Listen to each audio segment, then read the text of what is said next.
It was kind of nerve-wracking and scary because I was just like, the numbers kept going down and I was like, what the heck does this mean? Why can't I just have normal pregnancy? And plus, also, if you guys have seen my previous videos, my stomach was like small. Like, I didn't start showing until about 6 months. And also, when I went to my normal doctor's appointments for pregnancy, they use this tape measure to measure your belly, and my belly was measuring under, like it always was. Of course it was, because I didn't have a belly till 6 months. And so I just wasn't sure what was gonna happen. And then basically, when it was almost time to have a baby, they were like, we want to have a baby at 37 weeks just to make sure that she's safe and everything. And I wasn't feeling it because I was like, I come here twice a week and I get my blood drawn once every other week.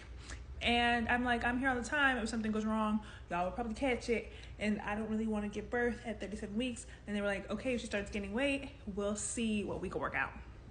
And so basically I ended up pushing my induction date back because I was like, she's gaining weight a little bit, her abdominal circumference going up a little bit. And then one day, one faithful day in July, she was no longer fetal growth restricted.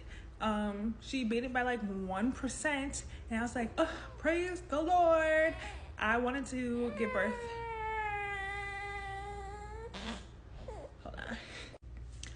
I wanted to go into labor naturally, and they were like, not gonna happen. And I was like, we'll see. Which I did not go into labor naturally because I was tired of it. We had to do a couple of non-stress tests towards the end of my pregnancy also to make sure her heartbeat and heart rate is just doing everything that it needs to do. She was a little dramatic, so one day I had to do an hour-long non-stress test instead of a 10-minute one just to really make sure and bring it home that she's okay, and she was. And so I ended up asking them to push my induction date to 39 weeks instead of 37 because I really wanted her to bake in there and get real as big as she possibly can so I don't have to leave her in the NICU.